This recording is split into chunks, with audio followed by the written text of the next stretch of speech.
de l'asile. En tout cas, félicitations et je suis certain que ce débat restera parmi nous dans les années à venir. Madame Guillaume. Je prends la parole cette fois-ci sur le règlement Dublin sur lequel j'ai également travaillé. Peu de législation européenne aura suscité autant d'études sur son application et dans ces rapports toujours une même conclusion. Il était urgent de réformer le système Dublin, un système dont le coût reste tabou mais dont l'efficacité et les dysfonctionnements ne le sont pas. Le règlement Dublin a en effet été conçu sur la présomption de systèmes d'asile équivalents au sein de l'Union européenne. Or, les disparités, comme j'ai eu l'occasion de le dire tout à l'heure, sont criantes entre les différents systèmes.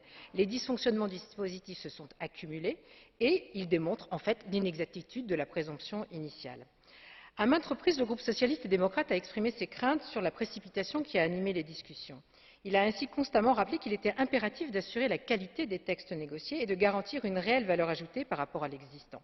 Au final, on peut regretter que le texte ne soit pas aussi ambitieux que le souhaitait mon groupe, par exemple, même s'il faut saluer et promouvoir les avancées incontestables du texte approuvé, qui viennent souvent combler un vide juridique. Parmi les principales victoires qui sont à mettre au crédit du Parlement européen dans les négociations, je citerai le mécanisme d'alerte précoce, un meilleur accès à l'information pour les demandeurs, un recours suspensif contre les décisions de transfert, un meilleur cadrage de la détention ou encore un renforcement des droits des mineurs non accompagnés et d'autres personnes vulnérables. La réforme n'est pas aussi ambitieuse que pouvait le laisser présager la position de la Commission et la position du Parlement. Le texte approuvé n'est pas parfait, mais il a le mérite de fixer certaines règles qui manquaient jusqu'à présent.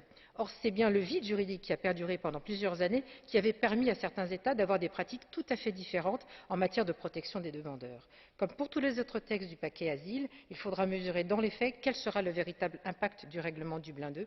J'en veux notamment pour preuve l'exemple du dit mécanisme d'alerte précoce. S'il pourra aider à identifier les dysfonctionnements des systèmes nationaux d'asile et peut-être y remédier, il n'est pas un substitut au mécanisme de suspension des transferts. Je regrette ainsi qu'il n'autorise pas la suspension des transferts dans les situations où les droits fondamentaux des demandeurs ne seraient pas respectés dans le cas de transferts sous Dublin.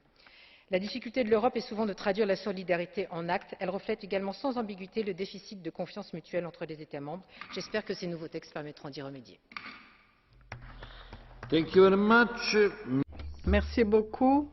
Madame Flotre. I'm sorry. Without glasses. Désolée, sans mes lunettes, je ne vois pas clair. Madame Hirsch. Merci, Monsieur le Président. Madame le Commissaire,